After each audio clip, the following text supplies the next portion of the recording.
তো অন্য মরে দেবি বেশি।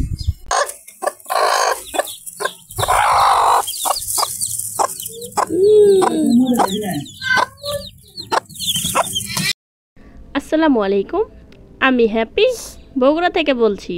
বাংলাদেশি ব্লগার হ্যাপি চ্যানেলে আরও একবার আপনাদেরকে স্বাগতম জানাচ্ছি। কাছে এবং দূরে, দেশ এবং দেশের বাহিরে যে যেখান থেকে আমার ভিডিওটি দেখছেন, আশা করছি সবাই ভালো আছেন। আলহামদুলিল্লাহ, আমরা সবাই ভালো আছি। প্রতিদিনের মতো আরেকটি নতুন ভিডিও নিয়ে আপনাদের সামনে চলে আসলাম। আজকে আমি সারাদিন কি কাজ করি আপনাদের সাথে সেই কাজগুলো শেয়ার করব। আশা করি ভিডিওটি আপনাদের কাছে ভালো লাগবে। ভিডিওটি ভালো লাগলে অবশ্যই আমার চ্যানেলটি সাবস্ক্রাইব করে আমার পাশে থাকবেন। এখানে প্রথমে দেখতে পাচ্ছেন আমি অনেকগুলো কাপড় চোপড় ধুয়ে নেড়ে দিচ্ছি, আমার আম্মা নেড়ে দিচ্ছে। আর এখানে আজকে আমি রান্না করব স্পেশালভাবে গরুর মাংসর বিরিয়ানি। অনেক দিন পর বিরিয়ানি খাওয়া হয় না, তাই ভাবলাম একটু আজকে বিরিয়ানি বানাই। আর এখানে বিরিয়ানি রান্না অলরেডি চালটা দিয়ে কষানো হয়ে গেছে। এই তো দেখতে পাচ্ছেন সব কিছু হয়ে গিয়েছে। আমি পুরোটা ভিডিওতে দেখাইনি, আপনারা অনেকেই কম বেশি বিরিয়ানি রান্না করতে পারেন, তাই শর্টকাটে শুধু আমি যেটুকু রান্না করেছি সেটুকু দেখিয়েছি। এই তো লাস্টে দেখতে পাচ্ছেন এটা কিন্তু পুরোপুরি ভাবে হয়েছে। তারপর খাওয়ার জন্য নামাজ পড়ে সবাই চলে এসেছে। এখানে পরিবেশন করা হচ্ছে আর আমার ভাই এখানে বেড়ে বেড়ে সবাইকে দিচ্ছে প্লেটে তুলে। তারপর সবাই একসাথে এই বিরিয়ানিটা আমরা মজা করে খাবো।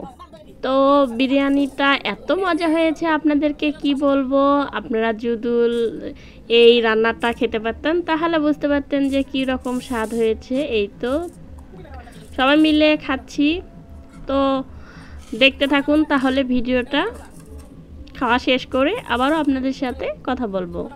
বিরিয়ানিটা এত স্বাদ হসে কি কমু তরগরক, সেই স্বাদ ভাইরে ভাই, পুরাই মাথা নষ্ট। তো আপনাদের সাথে আমি বগুড়ার ভাষা দিয়ে কিছু কথা বললাম, যেমন আমাদের এখানে মরিচকে বলা হয় পত্তে, আমাকে বলা হয় তুই। তো ভালো লাগলে অবশ্যই কমেন্টে জানাবেন কেমন লেগেছে আমাদের বগুড়া ভাষা। আর এখানে এই তো আমার মেয়েকে স্কুলে নিয়ে গিয়েছিলাম, তার স্কুলের মাঠে দেখি সবাই খেলাধুলা করতেছে, তো তখন এখান থেকে একটু শ্যুট নিয়ে নিলাম, ভাবলাম আপনাদের সাথে শেয়ার করব। ওরা টোকাটুকি ছোটোবেলা সেই টোকাটুকি খেলাটা খেলছিল।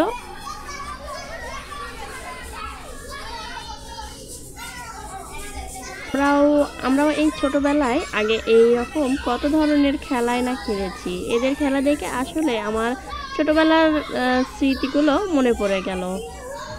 তো আজকে এ পর্যন্তই। আশা করছি আজকের ভিডিওটা আপনাদের কাছে ভালো লেগেছে। ভালো লাগলে অবশ্যই আমার চ্যানেলটি সাবস্ক্রাইব করবেন, পাশে থাকবেন, শেয়ার করবেন আর একটি করে লাইক দেবেন।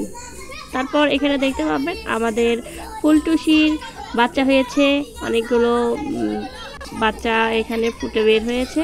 তো ওই ভিডিওটা আপনাদেরকে পরে দেখাবো। তো সে পর্যন্ত সবাই ভালো থাকবেন, সুস্থ থাকবেন। আজকে এ পর্যন্তই। আর আমাদের ফ্যামিলির জন্য দোয়া করবেন সবাই। আল্লাহ হাফেজ। তো আমি এখানে প্রায় 10টা কি 12টা ডিম দিয়েছিলাম কুচেতে। এখানে প্রায় 4-5টা গলাছিলা মুরগি বাচ্চা হয়েছে। আর গলাছিলা মুরগির বাচ্চা কার কার পছন্দ অবশ্যই আমাকে কমেন্টে জানাবেন। এই তো দেখতে পাচ্ছেন।